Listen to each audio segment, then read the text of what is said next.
Your phone is currently a graveyard of beautiful moments that nobody else will ever see.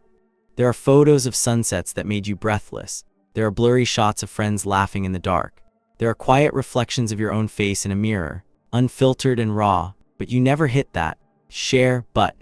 In a world that demands we broadcast our existence, you have chosen to become a digital ghost. You might feel a strange sense of guilt about this. Perhaps you feel like you are failing some unwritten social contract. We are told that if a life isn't documented, it didn't really happen, but the truth is actually much sharper than that. Your silence isn't a lack of confidence. It is a quiet rebellion against a system that wants to turn your soul into data. Think about the last time you saw something truly beautiful. Was your first instinct to feel the moment or to frame it? Most people now experience their own lives through a 6-inch screen. They are the directors of a movie that nobody is actually watching. But you are different. You are sitting in the audience of your own life. There is a specific kind of exhaustion that comes from being perceived. Psychologists call it the perceived self versus the ideal self. Every time someone posts a photo, they are performing a version of who they wish they were. It is a performance that never ends. It requires constant maintenance, constant updates, and constant validation from strangers. But you have opted out of the theater. You have realized that the moment you share a memory, you lose ownership of it. It becomes public property. It is poked, prodded, and judged by people who don't know the smell of the air or the sound of the room. By staying silent, you are keeping the sacred parts of your life, well, sacred. Why do some of us feel a physical heaviness at the thought of posting a selfie? It is not because we are ugly or boring.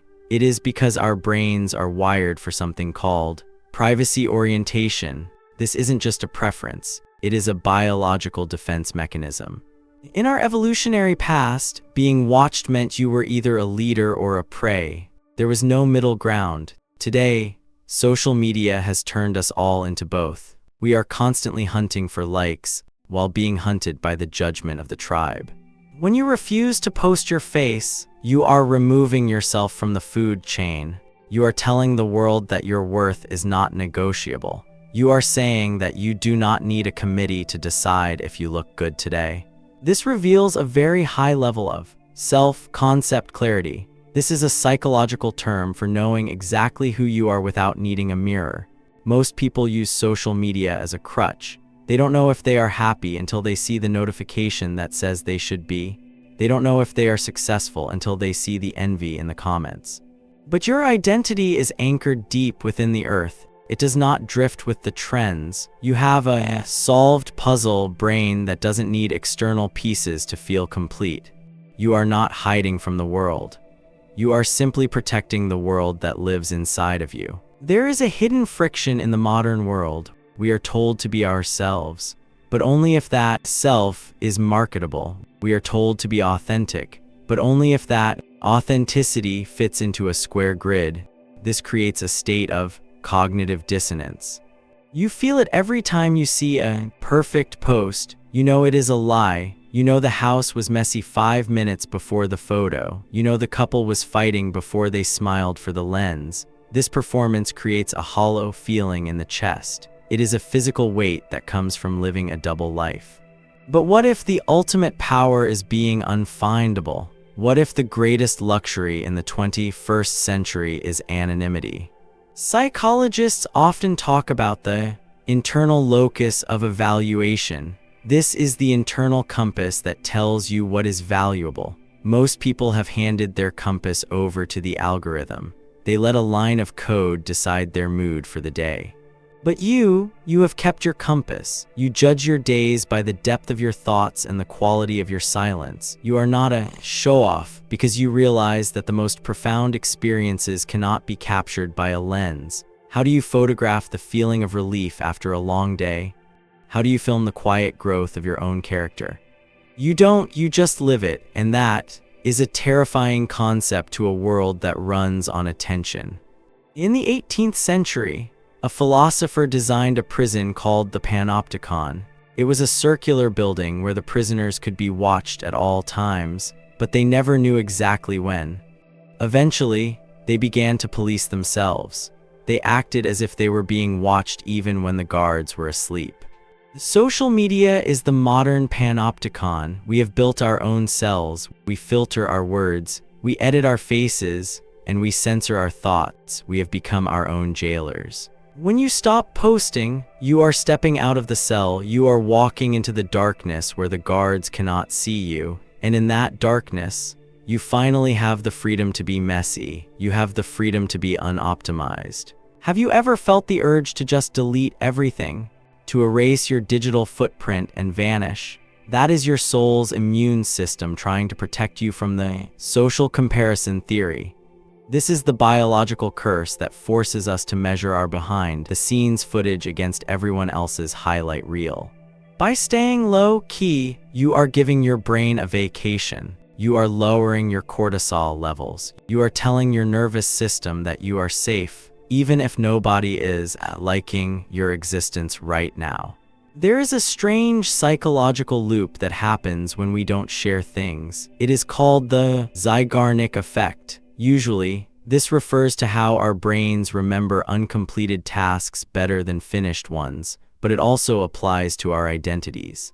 When you post a photo of a vacation, your brain closes that file. The experience is labeled, archived, and put away, but when you keep it private, the experience remains open. It continues to live and breathe inside of you. It stays vibrant. People who don't post are often deeper thinkers because they are constantly processing their lives internally. They don't outsource their memories to a server in California. They keep them in their blood. This creates a sense of mystery that is incredibly rare today. In a world where everyone is an open book, being a closed door is a position of strength. It makes your presence more impactful when you actually do show up in the real world. You have a reservoir of energy that hasn't been drained by the vampires of the internet. If you find yourself nodding along to this, if you feel a sense of peace knowing that your silence is actually a superpower, then you belong here. We are a community of people who prefer the depths over the surface. Drop a comment with the word unseen if you understand the power of being a digital ghost, and subscribe to join us in decoding the hidden mechanics of the human mind.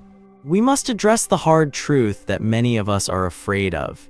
If we don't post, will we be forgotten? The fear of missing out is actually a fear of extinction. We think that if we aren't seen, we don't exist. But the most important parts of your life will never be captured by a camera.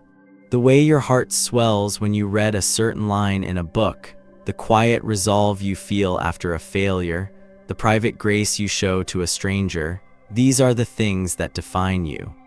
These things are invisible, they are unpostable, and they are the only things that actually matter. Next time you feel the pressure to update the world on your life, stop, take a breath, feel the phone in your hand as a cold, dead object. Then, look at the world around you. Feel the texture of the air. Notice the way the light hits the wall. You are here, you are alive, you are being perceived by the universe, and that is more than enough. The person who doesn't post photos isn't missing from life. They are the only ones truly inside of it. They have realized that a life lived for the eyes of others is just a shadow. They have chosen to be the substance. You don't need to be seen to feel seen. You don't need a like to be lovable. You are not a brand. You are not a profile. You are a human being with a rich, dark, beautiful inner world that no algorithm could ever understand. Keep your secrets, keep your moments, keep your soul. Because the most valuable things in this world are the ones that can never be downloaded. If you have ever felt like your brain is working against you, like you are being forced to play a game you never signed up for, you are not alone. Sometimes, our struggles aren't signs of weakness. They are signs that we are fighting for our survival in a world that wasn't built for us. Do you ever feel like you are paralyzed by the simple act of living? As if your mind is a puzzle that you just can't solve? You might find the answer in this.